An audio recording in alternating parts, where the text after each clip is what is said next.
Essa é uma tradução da palestra de Joel Goldsmith. A alma, a consciência, constitui o seu ser.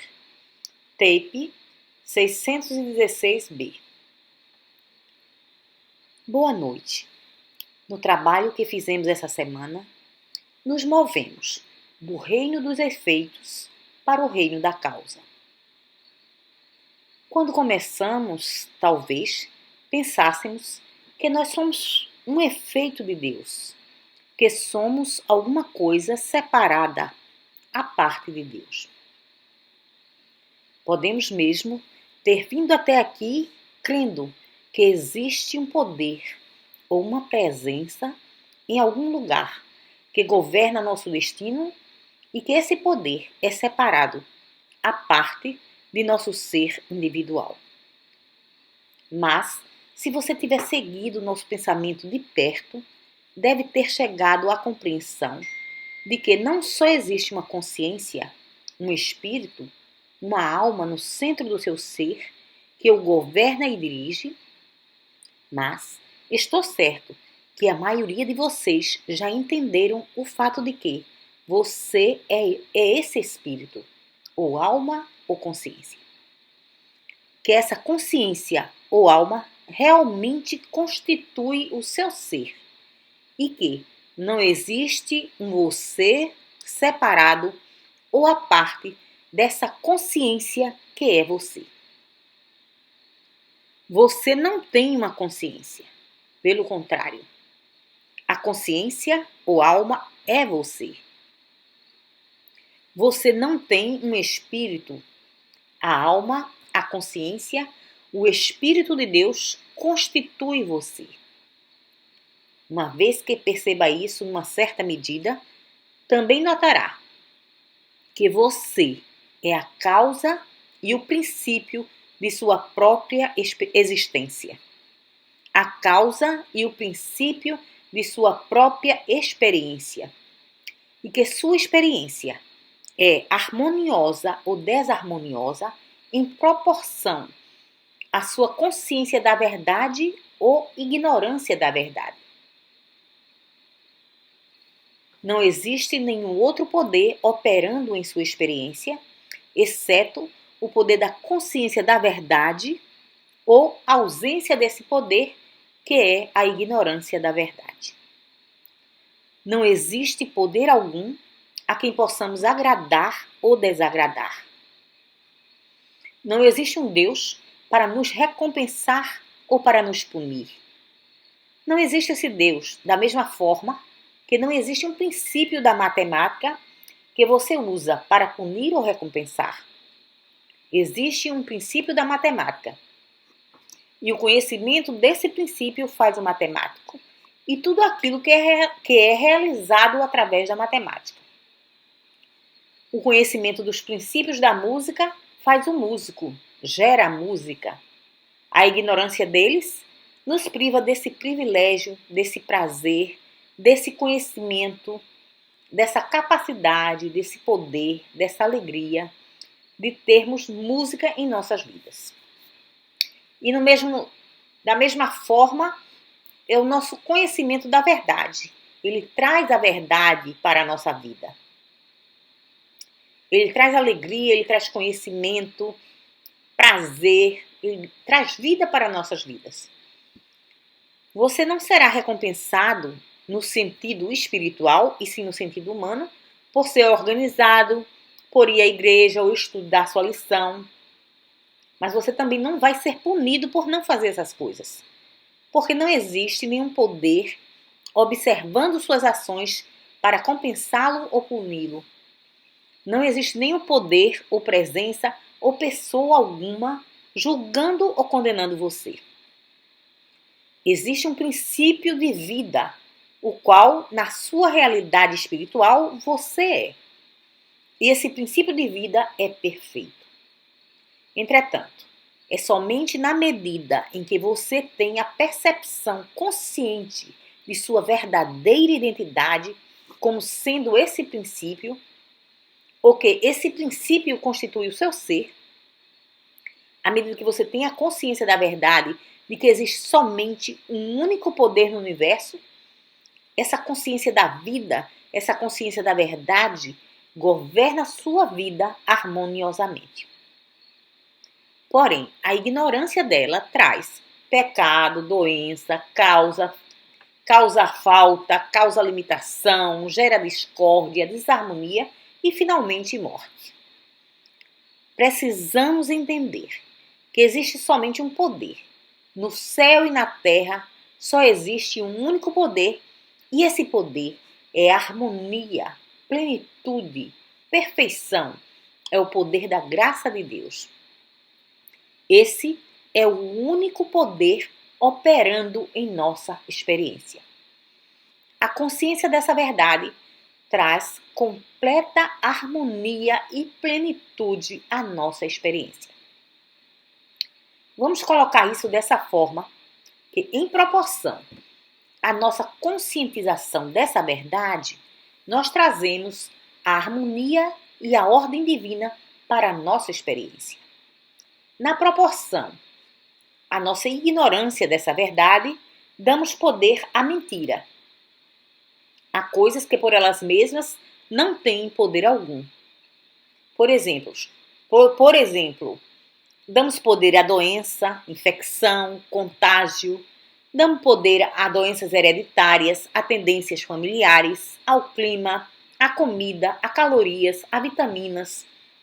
Damos poder à posição das estrelas no céu e assim por diante. Preste atenção. É você que está dando poder a todas essas coisas. E só depende de você abandonar o pensamento humano, as crenças humanas que têm construído tudo isso através dos séculos.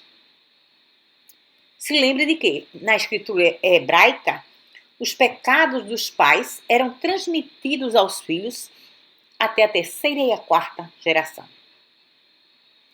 Mas você possivelmente lembra que essa lei foi anulada. E a mesma escritura hebraica nos diz hoje que os pecados não serão mais transmitidos aos filhos. E que essa lei do Velho Testamento não mais opera em Israel. De agora em diante, cada um é responsável por seus próprios atos. De agora em diante, ela não faz mais sentido, porque representa um estado de ignorância, onde alguém, tentando controlar o comportamento das pessoas, inventou essa lei de hereditariedade. Da mesma forma que as igrejas, querendo que as pessoas tenham um bom comportamento e não sabendo como conduzi-las através de meios espirituais, inventaram o céu e o inferno. Isso, naturalmente, é uma fabricação da igreja. E a razão disso é a mesma pela qual, nos tempos antigos, um professor podia bater nas mãos das crianças com uma régua, porque naqueles tempos não sabiam como governar as crianças a não ser através de castigos. Mas agora entendemos que devemos governá-las através do amor. Devemos abandonar os velhos castigos. Devemos também abandonar as velhas crenças. Da mesma forma, acontece na igreja. Existem igrejas que agem dessa forma porque não têm poder espiritual. Portanto, uma igreja que não tem poder espiritual precisa ter alguma forma de controlar as pessoas e fazê-las se comportarem de uma forma que consideram boa, ou fazê-las contribuir, ou fazê-las se organizarem. E essa é a razão pela qual tantas regras foram criadas. E como Moisés sempre costumava dizer, Deus disse, a igreja segue o mesmo modelo. E assim diz, Deus disse que tem um céu. Deus disse que tem um inferno. Deus disse que vocês têm que vir à igreja aos domingos. E Deus disse, você tem que se ajoelhar. E Deus disse, você tem que ficar em pé. E se você não fizer tudo isso, vai para o inferno, onde será punido, onde estará nas trevas. Todas essas ameaças e muitas outras não têm nada a ver com Deus. são criações da mente humana e elas nos afetam, não apenas fisicamente, mas também mentalmente e psicologicamente. De muitas formas, essas crenças, essas ameaças, esses castigos agem sobre nós no plano humano, em lugar de nos libertar espiritualmente. Mas agora chegamos à compreensão de que tudo isso são apenas regras e leis que a igreja criou para controlar as pessoas. Você vê, se tudo é bom, se todas as pessoas fossem saudáveis, ricas, sábias, se todas tivessem uma boa tendência, um bom comportamento, uma boa conduta, como foram feitas para ser, não precisariam ir à igreja. Mas vemos que mesmo as pessoas boas têm as mesmas doenças, têm pecados, têm limitações, sofrem as mesmas limitações que as pessoas mais. E as igrejas se concentram em cuidar de seus corpos, de suas mentes, de suas famílias, mas não no desenvolvimento espiritual para levá-las de volta ao estado de plenitude original. Você não pode disciplinar a bondade ou a maldade nas pessoas. A bondade surge apenas através da visão espiritual. E nós cometemos esse pecado de dizer meu país, certo ou errado, meu país. Cometemos o mesmo pecado de dizer minha igreja, não sua igreja, mas minha igreja. Nós temos o pecado de acreditar em todas essas crenças e leis que nos foram repassadas. Mas precisamos chegar a um ponto de discernimento espiritual onde reconhecemos que existe um único pecado. E esse pecado é a violação de sua própria integridade. No momento em que você viola sua própria integridade, você pecou. No momento em que você faz aquilo que em sua consciência interior sabe ser errado, então você pecou. Mas até esse tempo você é meramente ignorante. Seu pecado somente começa quando você viola sua própria integridade. E mesmo violar sua própria integridade, isso mesmo é prova de ignorância. Por exemplo, se o homem rouba, ele não está pecando no sentido espiritual. Ele está cometendo um ato de ignorância.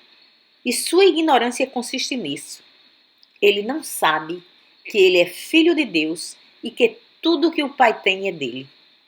Então ele pensa que pode sair por aí e pegar o que precisa por ele mesmo. Isso é ignorância. E por causa dessa ignorância, ele quer tirar dos outros de uma forma ou de outra.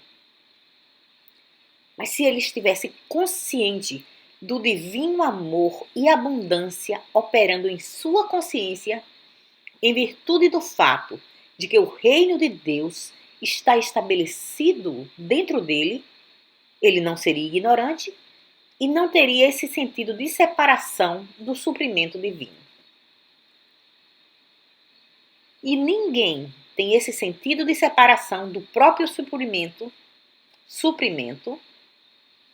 após haver despertado para o fato de que o reino de Deus está dentro dele mesmo.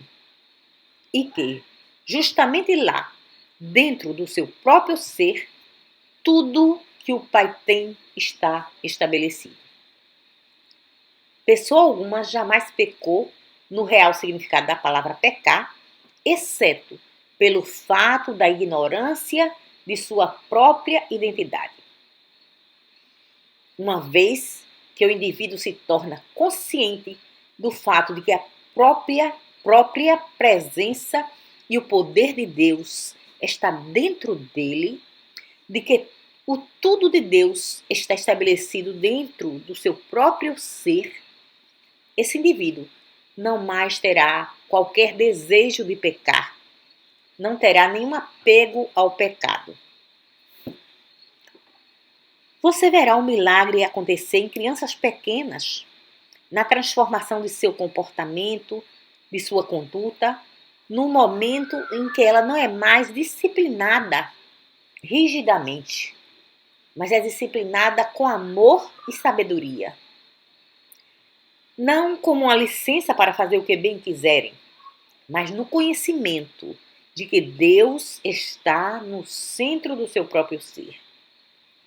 Eu tenho visto isso em crianças pequenas, que tão logo aprendem a meditar e descobrem que o reino de Deus está dentro do seu próprio ser, então começam a sentir o impulso de Deus dentro delas e são constantemente dirigidas e guiadas e rapidamente aprendem a ir a Deus do seu interior, ao Deus do seu interior, para receber orientação.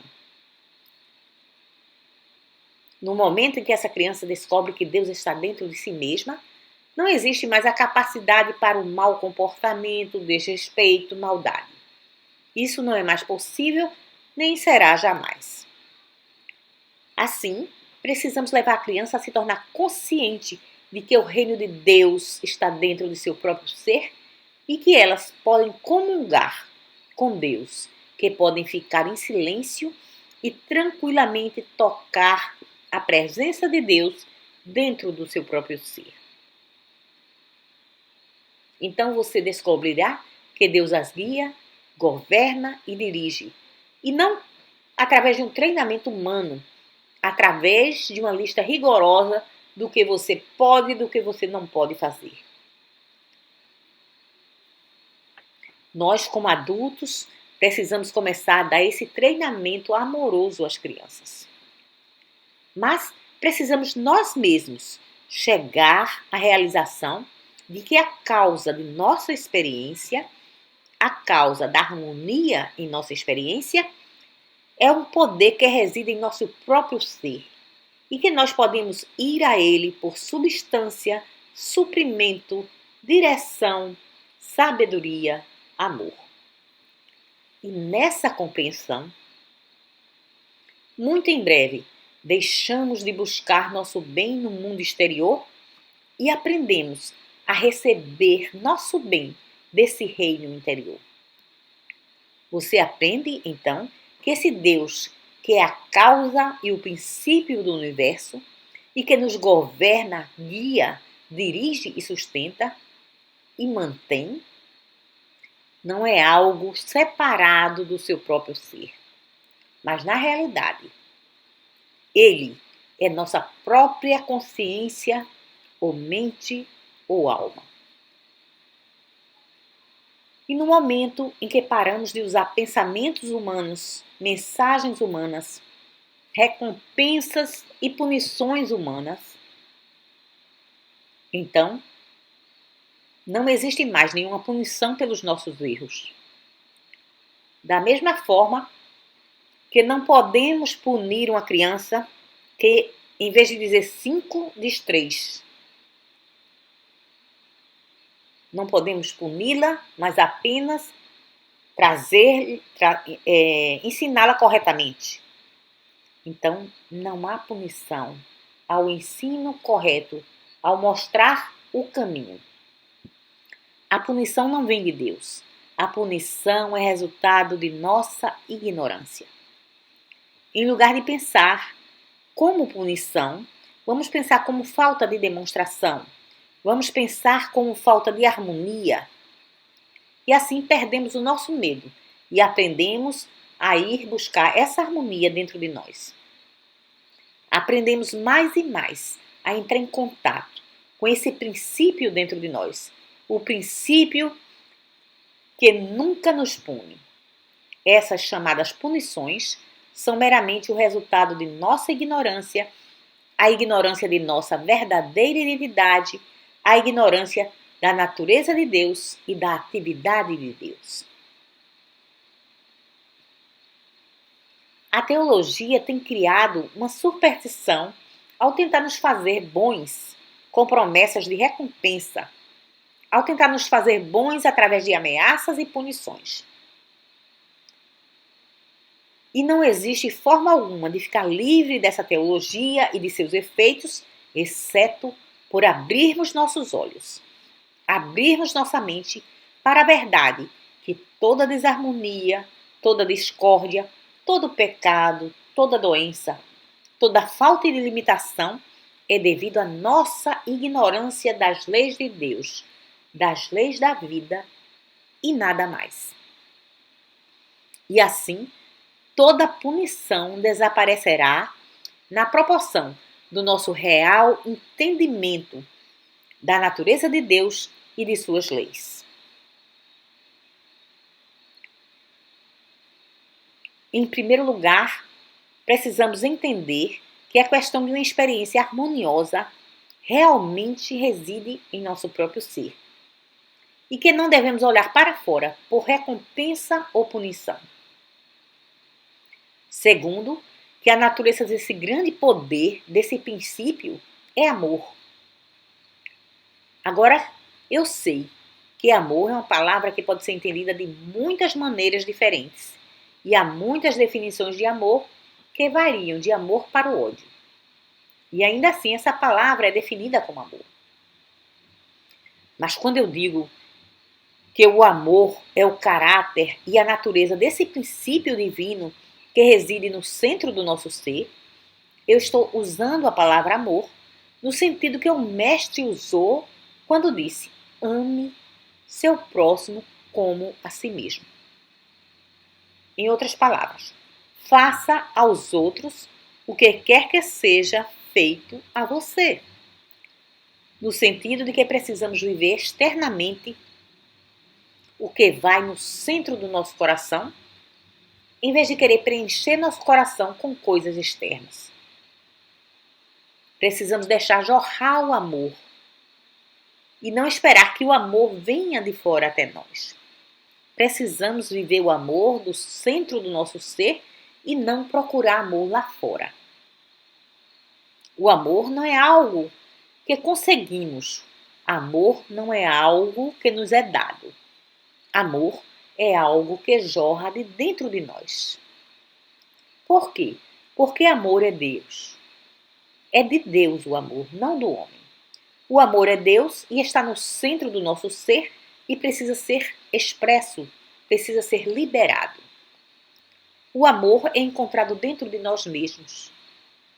Precisamos viver nessa verdade.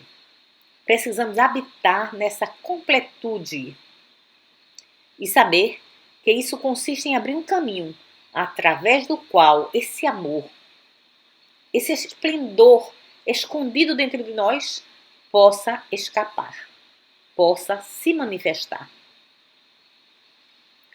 Devemos encontrar dentro de nós aquilo que precisa ser expresso externamente. Essa verdade, esse amor. Como já falei, o amor não é algo externo a nós que pode vir a nós. Não existe nenhuma forma de fazer o amor vir a nós. O amor precisa ter permissão para fluir de nós. Porque amor é Deus. Deus é amor. O Deus do centro do nosso ser. E ele precisa jorrar. Ele precisa chegar externamente, chegar ao outro. Quando nós testemunhamos no mundo humano a nós mesmos recebendo o amor de alguém lá fora, isso é apenas o reflexo do amor que está jorrando de nós. Você sabe que é verdade que muitas pessoas reclamam sobre a falta de amor no mundo, em vez de perguntarem a si mesmas, quanto amor estão expressando no mundo. As pessoas que mais reclamam por não receberem amor ou não receberem justiça são justamente aquelas que não dão amor, que seguram o amor. Nunca esqueça disso, você não pode conseguir dar vida o que você não coloca nela. E assim é que a harmonia da existência não vem até você. Você não pode buscar Deus lá fora. Você pode manifestar. Você pode deixar Deus fluir através de você. Um dos tapes que vocês vão ouvir brevemente, referente ao assunto de amor e gratidão, também traz esse entendimento que gratidão nunca vem de uma pessoa ou alguma coisa lá fora, que alguém pode ser grato. A gratidão é a qualidade de Deus e tudo o que podemos fazer é nos abrirmos e deixar essa gratidão fluir de dentro de nós, através de nós. Isso não é uma qualidade nossa, minha ou sua. Como humanos, nós temos mais a ideia de reter, de segurar, do que de partilhar e dar. Mas quando vemos essa qualidade em alguém, de partilhar e dividir, sabemos que ela não é humana, é uma forma de demonstração do Cristo. É a habilidade de deixar o amor e a vontade de Deus fluir através de nós para o mundo. Como gratidão, benevolência, gentileza, bondade. Porque todas essas qualidades são de Deus. Jesus disse: por que me chamas bom? Por que me chamas bom? Só existe um bom, vosso Pai que está nos céus. Ninguém é bom, ninguém é amável, ninguém é grato. Tudo que uma pessoa pode fazer é abrir a própria consciência para a grande verdade de que Deus é o princípio criativo de tudo, que a terra é do Senhor e a plenitude de tudo que nela existe.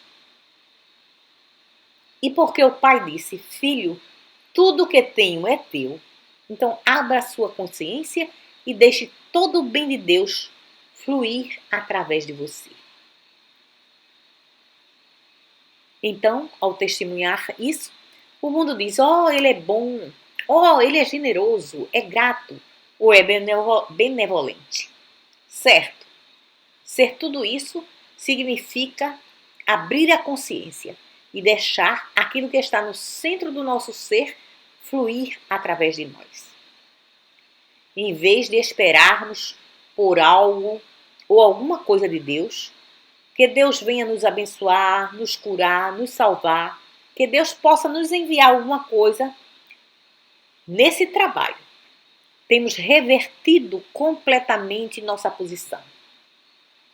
E descobrimos sermos nós mesmos parte dessa consciência de Deus, através da qual Ele flui, o Cristo flui em nós.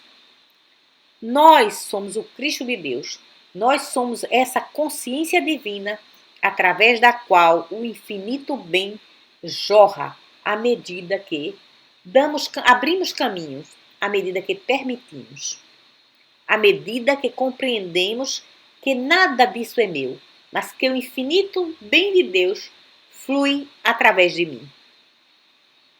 Assim eu compreendo que dando não me empobrece, quer seja uma palavra da verdade ou uma nota de $1 que sai do meu bolso. O dar não me empobrece, porque não é meu. Tudo jorra do infinito através de mim. Toda a terra e a plenitude de tudo o que existe é do Senhor. E por causa disso é universal e impessoal. E não é meu nem seu.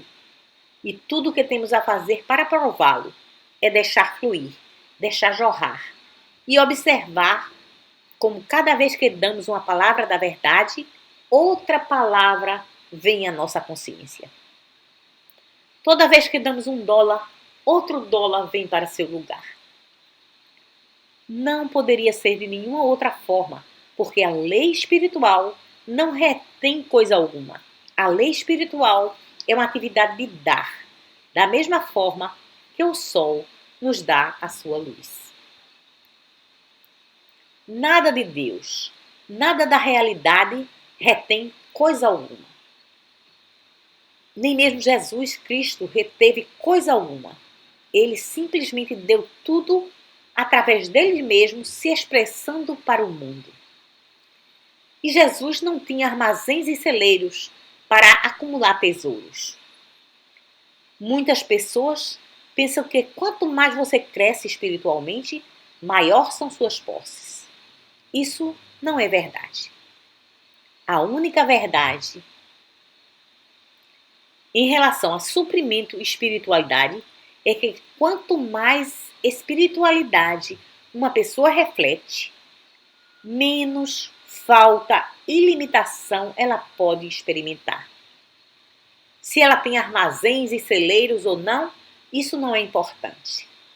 Importante é que possa entrar em contato com a lei do espontâneo, imediato e abundante suprimento a todo momento, a qualquer tempo, em qualquer lugar. Algumas vezes a riqueza é vista como uma prova de espiritualidade, e eu não vejo dessa forma. Eu vejo a abundância como evidência de espiritualidade. Abundância a cada momento e para cada necessidade. Quer tenha ou não o bastante nos depósitos, nos celeiros, tudo isso é relativamente sem importância quando eu tenho a palavra como meu depósito. E desde que uma palavra se segue à outra. Eu não tenho a palavra guardada na minha memória, em papéis ou em livros. Ela flui do celeiro infinito que nunca seca. E se eu secar, como pessoa, como professor, será somente porque de alguma forma eu impedi esse jorrar. Não porque não existe suprimento, não porque ele não esteja onipresente, mas porque de uma forma eu impedi o jorrar da abundância. Em outras palavras, eu parei de dar. Nós ficamos sem suprimento quando tentamos segurá-lo, porque existe uma lei espiritual que aquilo que você solta, você tem. E o que você retém, você perde. Essa é uma lei espiritual, uma lei mais antiga do que o tempo ele mesmo. Você só pode ter aquilo que você solta e deixa ir. Você nunca pode ter aquilo que você segura, não na lei espiritual. E mesmo na lei material, quando a pessoa se apega a algo, ela vai ver que isso desaparece também. Mas eu quero dar ênfase aqui à lei espiritual, de que nós só temos aquilo que soltamos. Chamou minha atenção há muitos anos atrás uma mulher que não tinha conhecimento de metafísica e nem era religiosa. Mas ela tinha um filho de 21 anos que estava com pneumonia.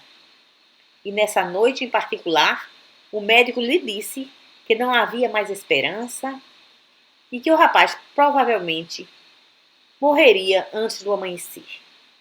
E que ele já havia feito tudo o que podia para salvar o rapaz, mas não havia obtido resultado.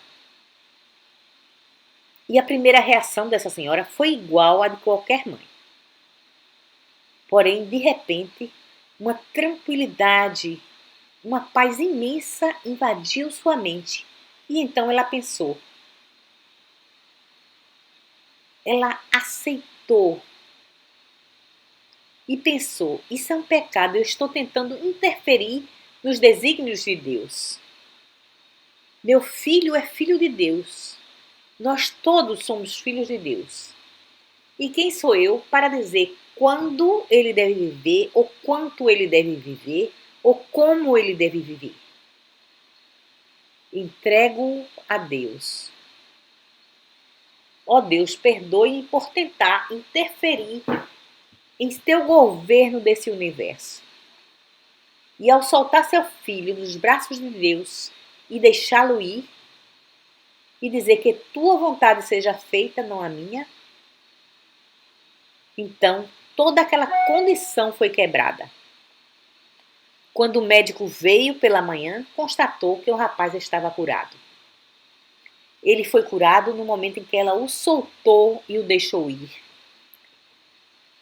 Você não pode perder coisa alguma que você entrega nas mãos de Deus. E assim é, que qualquer coisa que temos e que entregamos a Deus, que entregamos à direção de Deus, é isso que temos. E tudo aquilo a que tentamos nos apegar, como a maioria dos seres humanos fazem, tudo aquilo que queremos reter fora do governo de Deus, fora da posse de Deus, isso é o que perdemos. Essa é uma lei espiritual.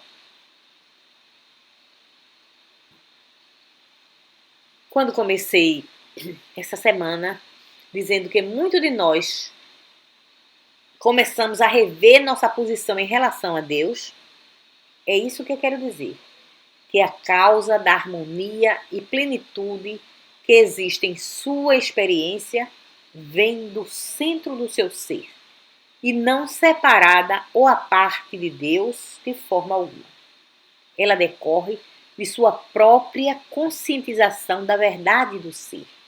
A conscientização, o conhecimento, a percepção da verdade do ser o liberta do resultado da ignorância, em proporção ao seu entendimento. Esse conhecimento o liberta completamente? Não.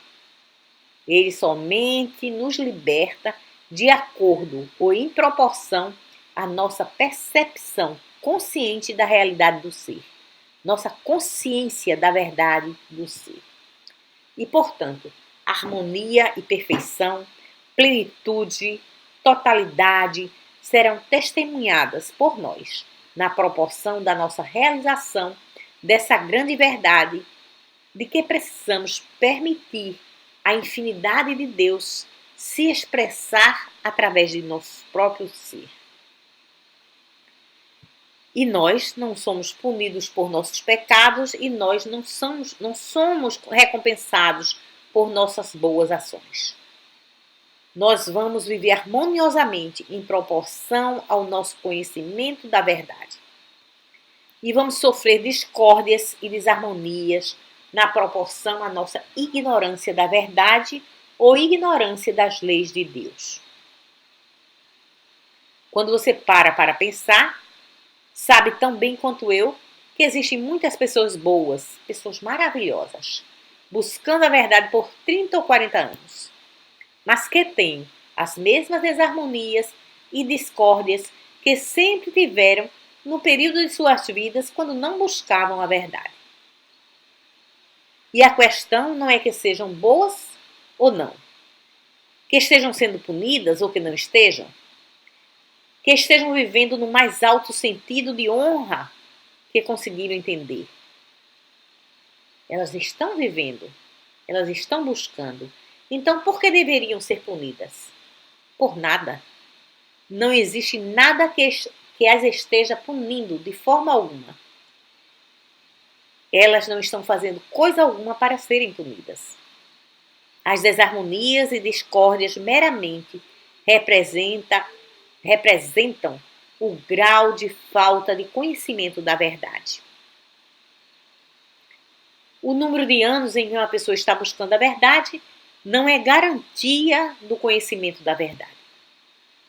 Tem pessoas que estão há uma semana buscando a verdade e que conseguem ir além no conhecimento da verdade do que outras em 20 anos. Por quê?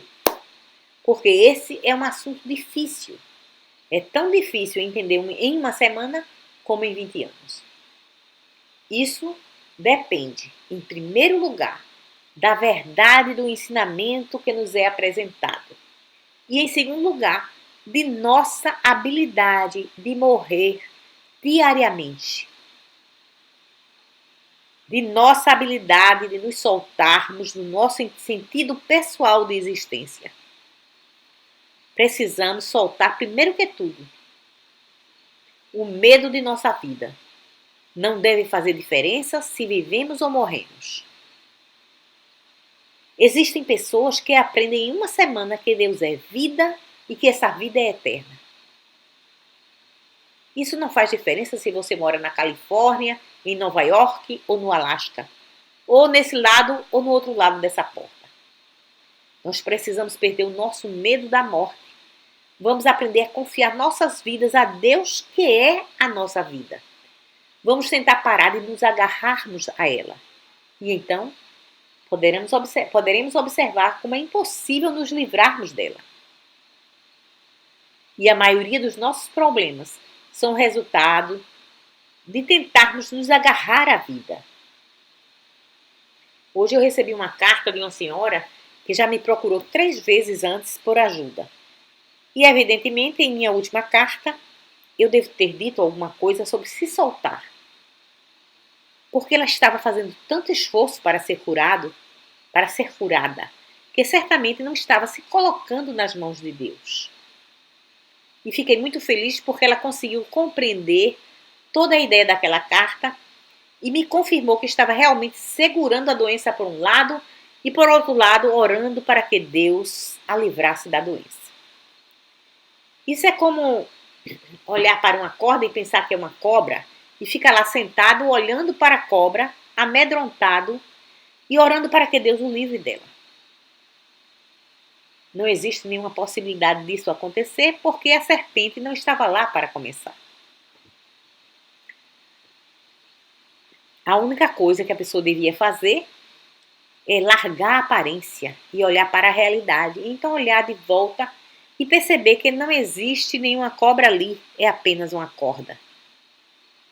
Mas ficar olhando para a ilusão e ficar orando para Deus removê-la, fazê-la desaparecer, não funciona. Espero que você possa entender que não pode olhar para uma entidade que não existe e orar para que Deus faça alguma coisa para removê-la. Ou se você está no deserto e vê uma miragem e ora para que algum poder possa removê-la para que você passe com seu carro. Eu espero que você consiga entender que onde existe Deus, não pode existir erro em forma alguma. Se existe um poder à parte de Deus, e nós temos tentado por anos removê-lo, talvez a melhor coisa que temos a fazer é abandonar o erro e passar a adorar unicamente a Deus. Precisamos saber o que estamos temendo e como o estamos perpetuando. O estamos perpetuando porque não o soltamos e o deixamos ir, porque estamos nos agarrando a ele. E isso também se refere às coisas boas da vida que devemos deixar fluir normalmente e que queremos segurar. Oh não, vamos parar com isso. Vamos soltar tudo e deixar ir. Quer seja bom, quer seja mal, desde que no centro do nosso ser está o princípio criativo de todo o bem e ele foi colocado ali para nós. Se destruíres esse templo, em 3 dias eu o levantarei. Se essa fortuna ou essa propriedade for destruída, o que quer que for destruído, existe esse poder dentro de mim que no tempo próprio levantará novamente aquilo que foi criado para mim, aquilo que foi dado a mim, aquilo que foi trazido a mim por esse poder que está estabelecido dentro de mim. Assim, nós não estamos tentando aqui fazer com que um poder possa operar sobre nós. Sabemos que nós mesmos somos esse poder. Somos o próprio poder dentro de nós, operando através de nós. Nós somos esse poder. Nós somos essa vida. Nós somos esse amor. E em lugar de buscá-lo lá fora, precisamos reverter essa posição e deixar esse poder fluir, jorrar de dentro de nós para o mundo. Agora, novamente, quero salientar que existe uma disciplina que nos ajudará a alcançar tudo isso. Devemos parar de ver a nós mesmos como seres humanos que precisam de saúde, ou suprimento, ou qualquer outra coisa. Vamos pensar sobre nós mesmos como o Filho de Deus, o Cristo, através de quem o bem de Deus flui para o mundo. Desista de lutar. Morra justamente agora para essa ideia desse eu separado e carente. Morra diariamente para a pessoa que confia em demonstrações, para a pessoa que confia nas coisas externas. Vamos nos pôr fora disso rapidamente. vamos nos dirigir ao Espírito, vamos desenvolver a consciência de que nada vem a mim. Seja o que for que eu necessite, precisa sair de mim, jorrar de mim. Eu não preciso de coisa alguma. Eu posso alimentar 4.000, 5.000 pessoas através do Espírito. Posso alimentar as multidões. Por quê? Porque temos o mesmo poder que nos foi dado nas Escrituras. O mesmo poder, o mesmo Espírito que levantou Jesus Cristo de entre os mortos, também levantará o nosso corpo mortal. Aceite o Cristo. Aceite o Cristo dentro de você, porque o mesmo Espírito, a mesma mente de Cristo que o levantou dos mortos, essa mesma mente está em nós e precisamos deixá-la fluir, deixá-la agir. Em lugar de pensar sobre nós mesmos como buscando algo, um poder lá fora para agir sobre nós ou em nosso favor. Vamos reconhecer que somos o Cristo de Deus, através de quem o poder de Deus pode fluir para o mundo. Vamos largar as palavras eu e meu. Vamos largar a espada. Vamos largar a tentativa de conseguir, de ter. Pois descobrimos que podemos chegar ao ponto onde Deus derrama a si mesmo através de nós para todos aqueles que ainda não sabem que precisam morrer para a sua humanidade para poder nascer do Espírito. Todos aqueles lá fora no mundo que ainda não sabem que são filhos de Deus, que eles são o Cristo de Deus. Então, essa ignorância precisa de luz e ajuda para que possam acordar para a sua verdadeira identidade e se conscientizarem de que nós não viemos para esse mundo precisando de coisa alguma. Nós somos o Cristo de Deus que vamos ao mundo como a luz do mundo. Nós somos a luz do mundo. Mas ninguém é a luz do mundo correndo atrás de fazer demonstrações. Ninguém é a luz do mundo correndo para encontrar Deus em algum lugar. Esqueça tudo isso e siga o exemplo de Cristo. Ninguém é a luz do mundo, até chegar à realização que todos os grandes profetas alcançaram, de que eu sou a luz do mundo, eu sou a ressurreição, eu sou o caminho, a verdade e a vida. No momento em que você entende que aquilo que estou procurando, eu sou, no momento em que diz, a terra é do Senhor e a plenitude de tudo o que existe,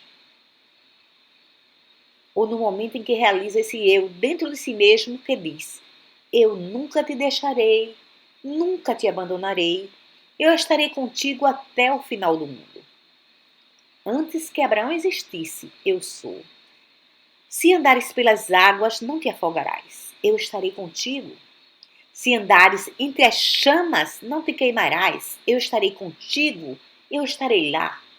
Esse eu no centro do seu ser, ele faz de você o Filho de Deus, o Cristo. Você não tem nada a temer, desde que saiba que esse eu está no centro do seu ser. Então, pare de procurar fazer demonstrações. Deixe esse eu fazer demonstrações por você e comece a ajudar nossos irmãos que ainda não sabem que o eu, no centro do seu ser, esse eu nunca o deixará, nunca o abandonará. Esse eu estará com eles até o final do mundo. Quando você compreender tudo isso, você também será o Cristo de Deus, o Filho de Deus, pronto para ser a luz do mundo que você é. Que Deus os abençoe. Muito obrigado.